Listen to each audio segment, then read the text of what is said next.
देखिए, आपके पाठ्यक्रम में बिहारी लाल के दोहे हैं।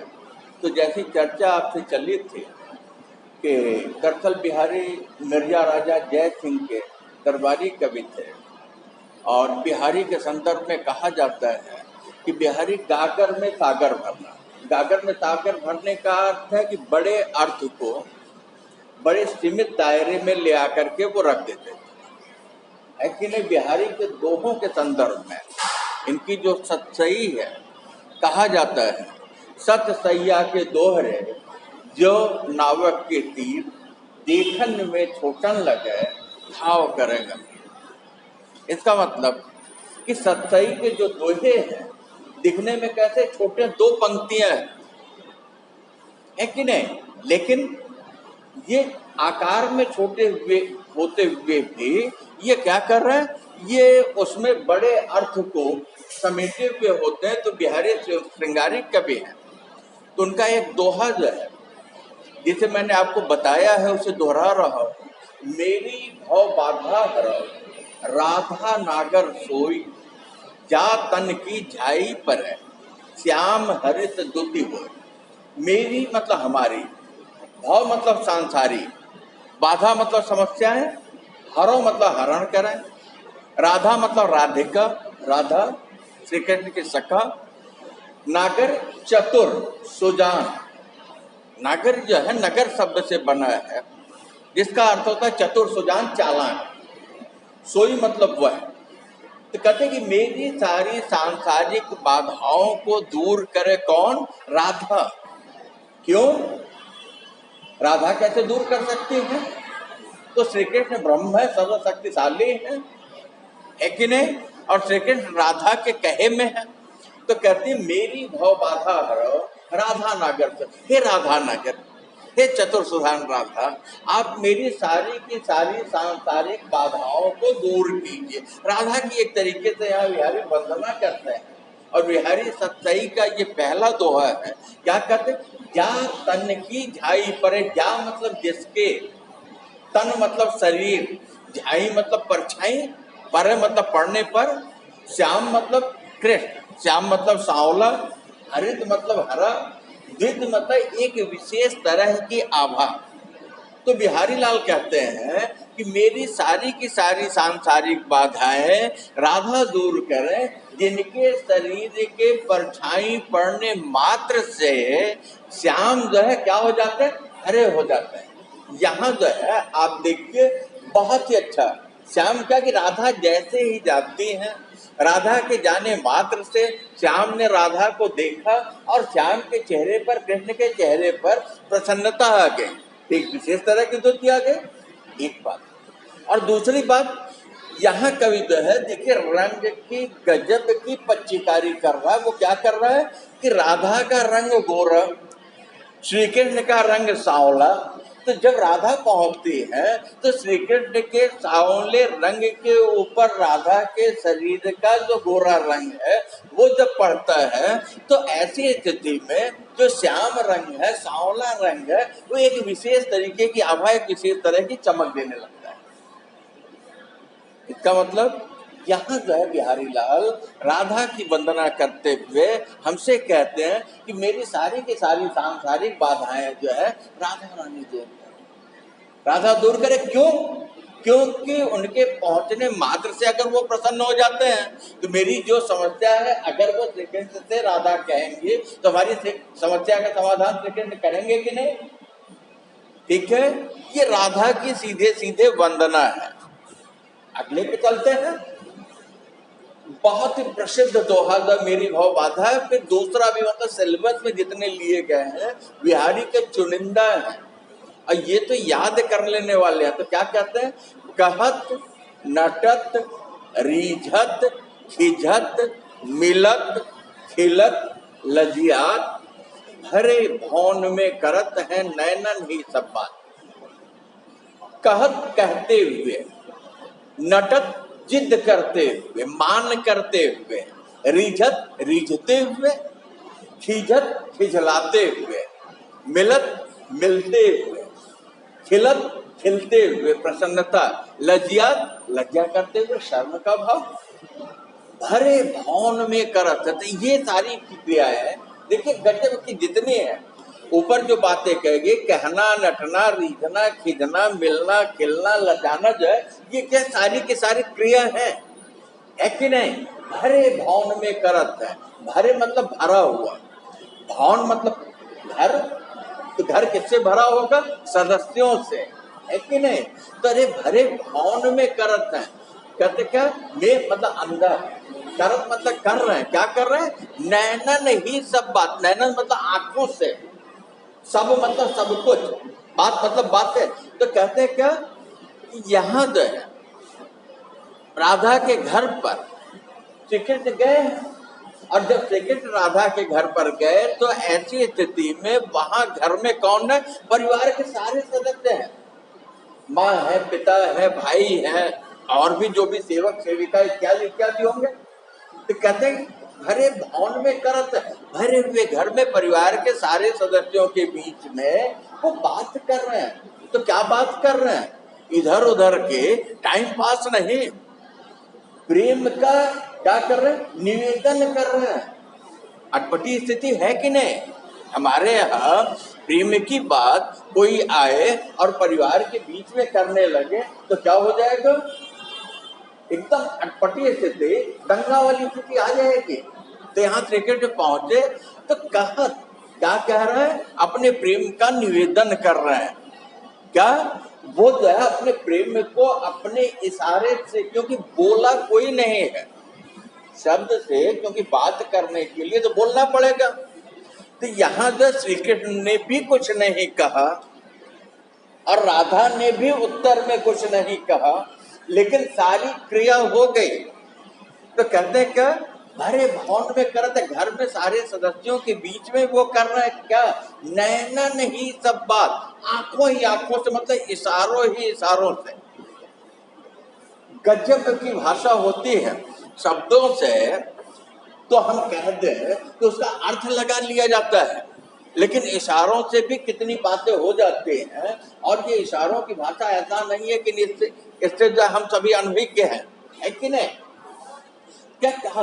सेकंड पहुंचे राधा के यहाँ, और राधा के यहाँ पहुंचते उन्होंने क्या किया? उन्होंने अपने प्रेम का इजहार कर दिया, है कि नहीं? हो सकता है कि वो आंख से इशारा किए हो, या हो सकता है और भी किसी अंग से कुछ ऐसा इशारा किए हो। जैसे ही श्री कृष्ण ने परिवार के सदस्यों के बीच में राधा के घर पर जब पहुंचे और उन्होंने अपने आंखों के इशारे से क्या कहा? अपने प्यार का इजहार कर दिया। इसका मतलब कि उन्होंने आंखें अपनी हल्की सी दबा दी, यही ना? किससे कहा? आंखों से। या हो सकता है कि आंखों में एक विशेष तरह की राधा को देखते हुए चमक आ गई होगी। क्या कहते? नटक। तो राधा ने जब ऐसा देखा तो नटक मतलब नटना मतलब रीझना, जिद करना, मान करना, है कि नहीं? मान करने की स्थिति में, जिद करने की स्थिति में नायिका की जो सुंदरता होती है वो और बढ़ जाती है कि नहीं? चेहरे पे एक विशेष तरह की लाली आ जाएगी, एक विशेष तरह की गरिमा, एक विशेष तरीके का ठसक आ जाएगा, है कि नहीं? तो जब वो नटती है राधा, रिझत, देखिए दोनों तरफ से क्रिया हो रही है, ऐसा नहीं कि एक तरफा से किए जा रहा है। क्योंकि बातचीत करने के लिए क्या होगा? दो लोग होंगे तो दोनों लोग आंखों ही आंखों से बातें कर रहे हैं, तो क्या कहते हैं? रिझत। तो जब राधा जो है नटती है तो श्री कृष्ण राधा के नटने के बाद क्या होता है? उनके इस मान पर, उनके इस जिद पर क्या हो जाता है? रिझते में प्रसन्न होते हैं, उनको अच्छा लगता है। अच्छी स्थिति है कि नहीं?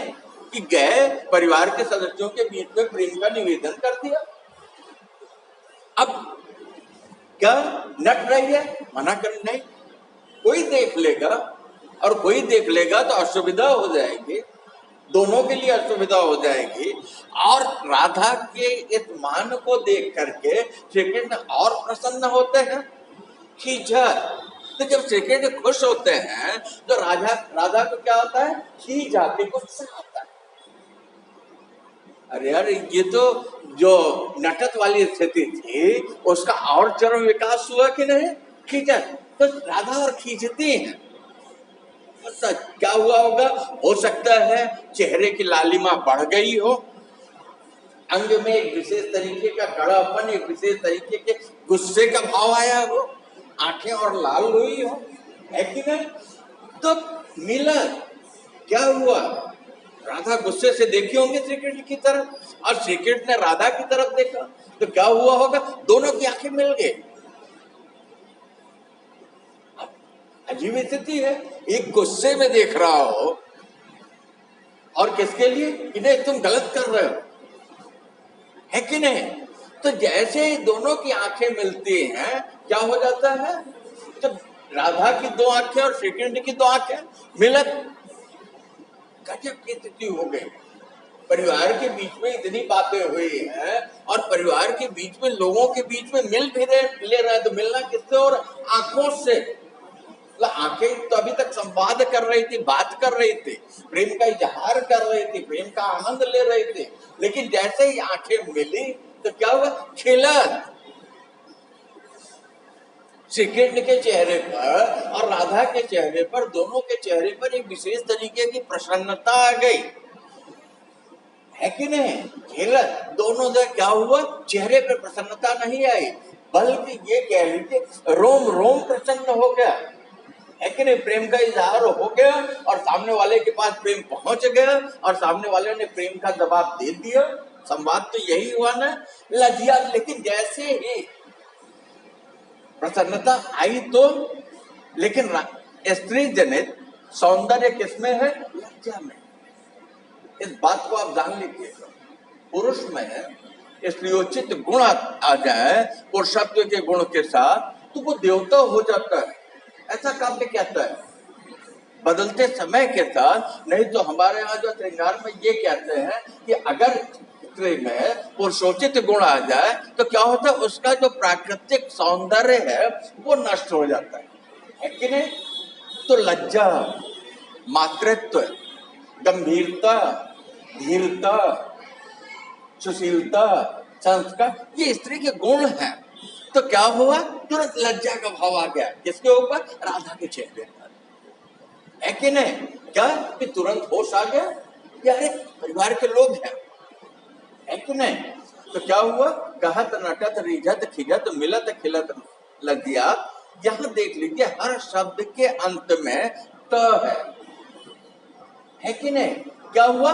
त वर्ण की आवृत्ति है, तो त वर्ण का दोहराव है, इसके लिए यहाँ अलंकार हो गया अनुप्रास अलंकार।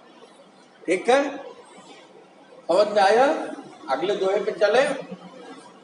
कागज पर लिखत न बनत कहत संदेश लजात, कही है सब तेरो यो मेरे ही कृपा।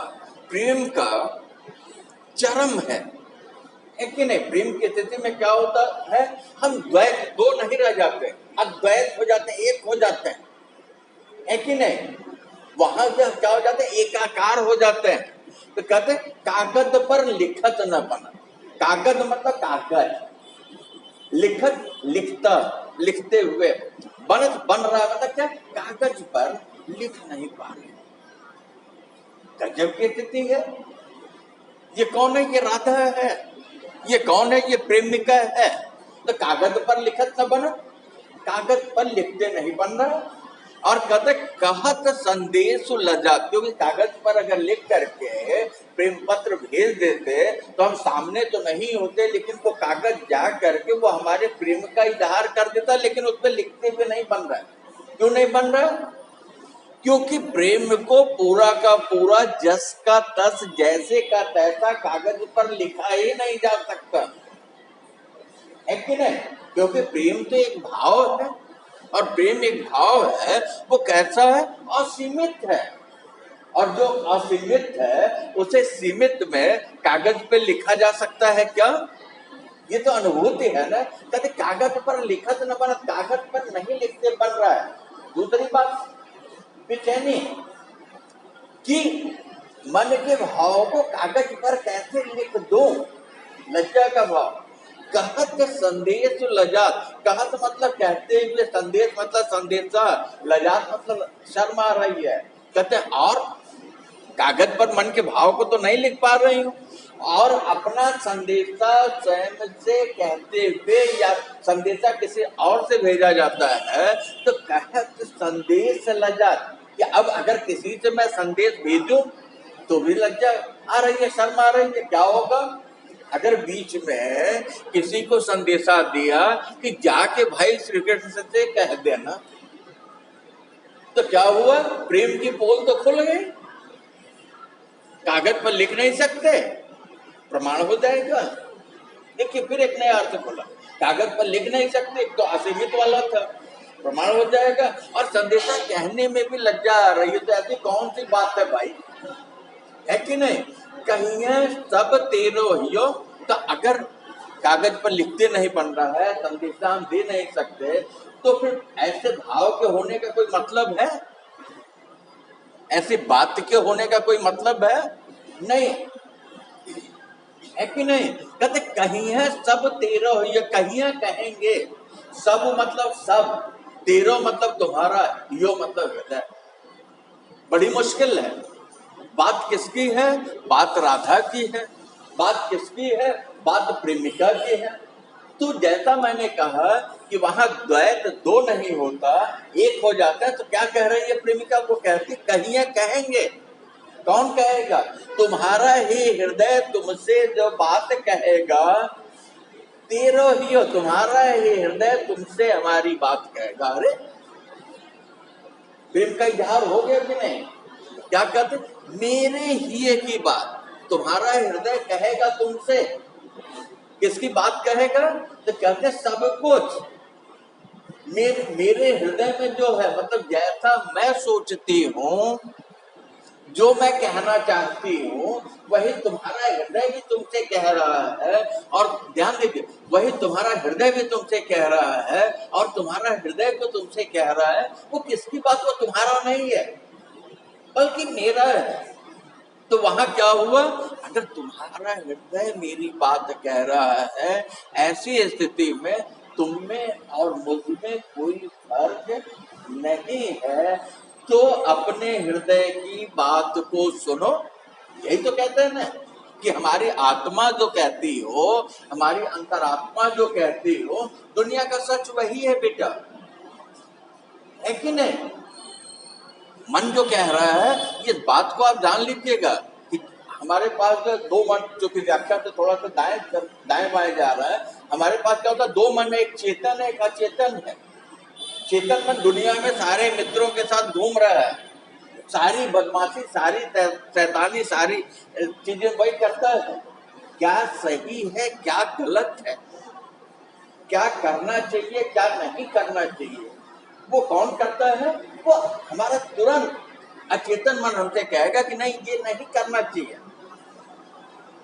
तो यहाँ कहते कहीं सब तुम्हारा हृदय तुमसे जो है, जो कह रहा है, जो कहेगा, वो क्या कहेगा, मेरे हृदय की बात। जैसा तुम सोचते हो, जैसा तुम कह रहे हो, तुम्हारा हृदय कह रहा है, तुम्हारा हृदय मेरी बात कह रहा है। और मुझे जो कहना है वो मैं चूंकि किसी से संदेश दे करके कह नहीं सकती, क्योंकि लज्जा का प्रश्न है, मर्यादा का प्रश्न है, और कागज पर मैं लिख नहीं सकती, क्योंकि कागज पर वो सब कुछ व्यक्त नहीं हो सकता, लेकिन हृदय तो हृदय से बात कर सकता है ना, है कि नहीं।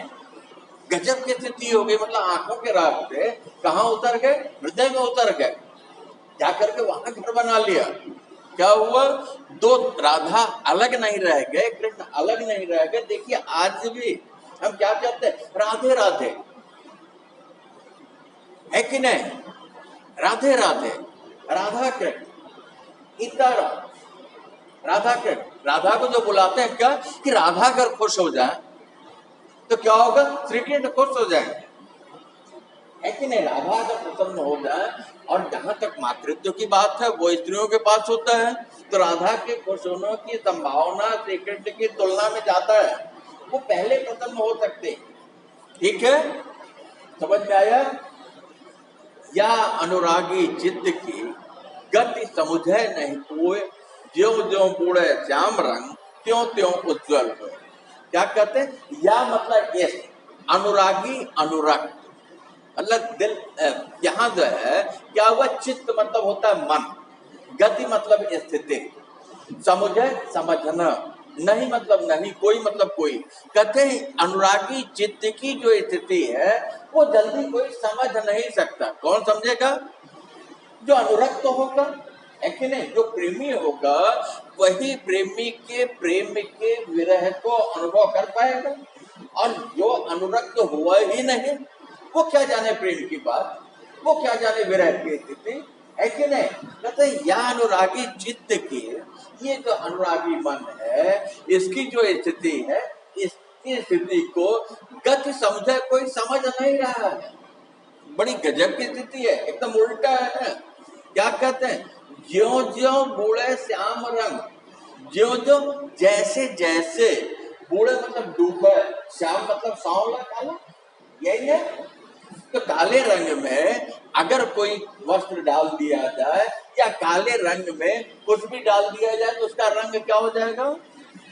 काला हो जाएगा। अजीब स्थिति है।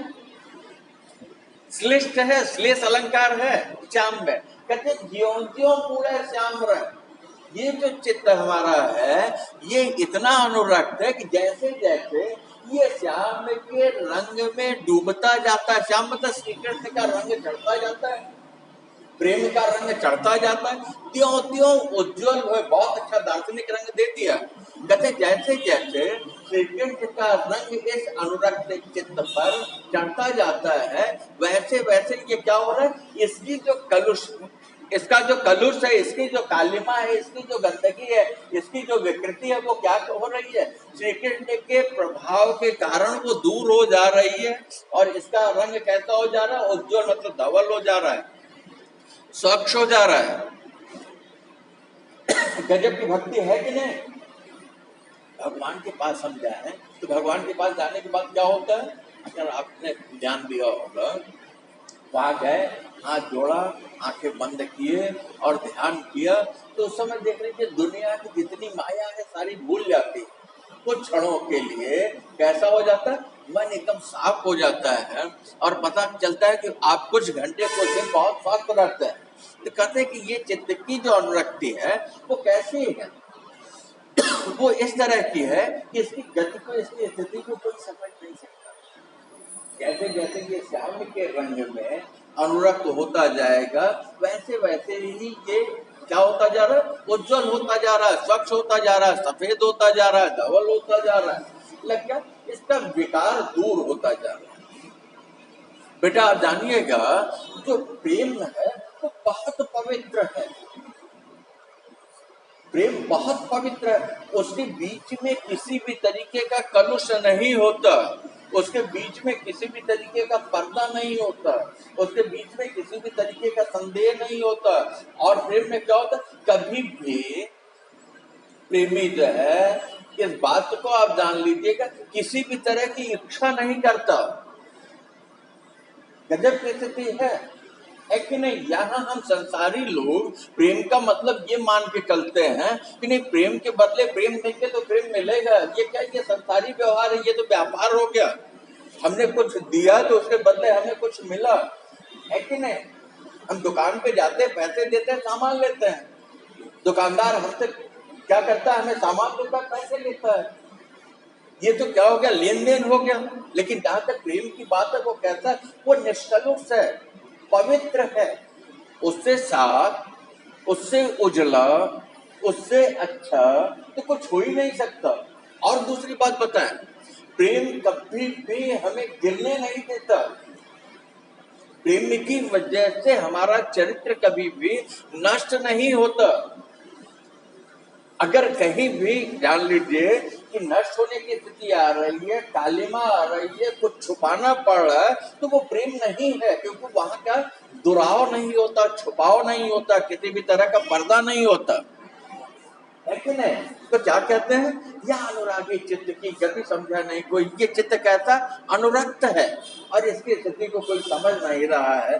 जैसे जैसे ये श्याम के रंग में, श्री कृष्ण के रंग में, तो श्याम का रंग सांवला, और श्याम रंग सांवला, लेकिन क्या होता है, श्री कृष्ण के रंग में तो डूबता है, श्री कृष्ण में समाहित होता है, लेकिन क्या होता है, धवल होता जाता है। मन की जो कालिमा है, इसका जो कलुष है, ये साफ होता चला जाता है। क्या होगा, काम क्रोध लोभ मोह लिप्सा मत्सर, दुनिया के जितने लंग बंध है वो क्या हो जाएंगे, वो दूर हो जाएंगे। सारी समस्या की जड़ क्या है, सारी समस्या की जड़ भौतिकता ही तो है ना। तो श्याम का वो रंग है कि श्याम के रंग में रंगने के बाद पता चलेगा हमारा कुछ नहीं रह जाएगा, श्याम का होगा। क्या कहते हैं, घर घर डोलत दीन वै जन जन जाचत जाय, दिए लोभ चश्मा चखन लग पुण्य बड़ा लगा। घर घर घर घर डोलत, डोल रहा है, जा रहा है। दीन मतलब गरीब की तरह, वह मतलब तरह। जन जन जन जन, जांचक परखता हुआ मूल्यांकन करता जाए जा रहा है। दिए दिया हुआ है, लोभ लालच का, चश्मा चश्मा, चखन आंखों पर, लघु मतलब छोटा, पुण्य मतलब पुण्य, बड़ो मतलब बड़ा, लखाई मतलब दिखाई पड़े। क्या होता है, हम अपनी आंखों पर जिस रंग का चश्मा लगा लेंगे हमें दुनिया वैसे ही दिखेगी, है कि नहीं। हमारे चश्मे का जो पावर होगा, जो लेंस होगा, हमें दुनिया वैसा दिखेगी। अब क्या हो, घर घर मतलब घर घर जो है वो डोल रहा है, घूम रहा है। कैसे, दीन की तरह, दीनहीन की तरह, गरीब की तरह, और जन जन, और लोगों का क्या कर रहा है, परीक्षण करता जा रहा है, देखता जा रहा है, समझता जा रहा है। बड़ी अजीब स्थिति है। तो दीनहीन कौन, जो लोभ और लिप्सा के वशीभूत है, माया के वशीभूत है, वो दीन है। गरीब वो नहीं है जिसके पास ये साधन नहीं है, गरीब वो है जिसके पास सारे साधन होते हुए भी उसकी माया, उसका लोभ उसका साथ नहीं छोड़ती। गरीब तुलसीदास नहीं थे, गरीब कबीर और रैदास नहीं, है कि नहीं। गरीब कौन, गरीब वो जिसे कि भौतिक साधन चाहिए। तो क्या कहते हैं, दिए लोभ चश्मा चखन, मतलब कि अपनी आंखों पर, चखन मतलब दृष्टि, आंखें, अपनी आंखों पर क्या किया है, चश्मा चढ़ा लिया है। किसका चश्मा, लोभ का। देखने का काम बेटा जो है आंखें नहीं करती, इस बात को आप जान लीजिएगा। इस चश्मे में कितना भी पावर हो, ये बेकार है जब तक कि इन आंखों में रोशनी ना हो, है कि नहीं। इन आंखों में अगर रोशनी नहीं है तो हम कितना भी महंगा किसी भी रंग का कैसा भी चश्मा लगा लेंगे, दुनिया दिखेगी नहीं। तो क्या हुआ, आंख पे किसका चश्मा लग गया, कौन सा पावर है, लोभ का। तो जहां भी जा रहे हैं अंदर का लालच क्या कर रहा है, यार ये हमको मिल जाता, बहुत अच्छा बैग है, बढ़िया मोबाइल है, अच्छा घर है, अच्छे कपड़े हैं, अच्छा ज्ञान है, अच्छी घड़ी है कि नहीं, अच्छी प्रतिष्ठा, अच्छा पद है कि हमको मिल जाए। क्या होगा, ऐसी स्थिति है, हम क्या होता है, हमारा चरित्र गिरता है। और हमें जो छोटे लोग होते हैं क्या कहते हैं, घर घर डोला, जगह जगह वो घूम रहा है। कैसे, दीनहीन की तरह, याचक की तरह, है कि नहीं। क्या कहते, जन जन जाचक जा, और लोगों का परीक्षण करता चल रहा, लोगों को देखता चल रहा, समझता चल रहा, कौन हमारे काम का है। यही ना कि जिससे हमारा स्वार्थ सिद्ध होगा। तो कहते हैं उसने तो अपनी आंखों में लोभ का चश्मा लगा लिया है, और लोभ का चश्मा लगा लेने की वजह से उसे छोटा व्यक्ति भी, लघु मतलब छोटा व्यक्ति भी कैसा, बड़ा दिखाई पड़ रहा है, समृद्ध दिखाई पड़ रहा है, धनी दिखाई पड़ रहा है, जबकि वो क्या है छोटा। तो इस बात को जान लीजिएगा, किसी भी वस्तु को देखने का हमारा दृष्टिकोण कैसा है उसके ऊपर निर्भर करता है कि वो वस्तु हमें वैसा दिखाई पड़ती है। परछाई में किसी को भूत दिखाई पड़ता है और परछाई में किसी को देवता दिखाई पड़ता है कि नहीं। आप देख लीजिए कि कोई व्यक्ति जो है किसी के लिए बहुत अच्छा दिखाई पड़ता होगा और वही व्यक्ति दूसरे के लिए राक्षस दिखाई पड़ता है।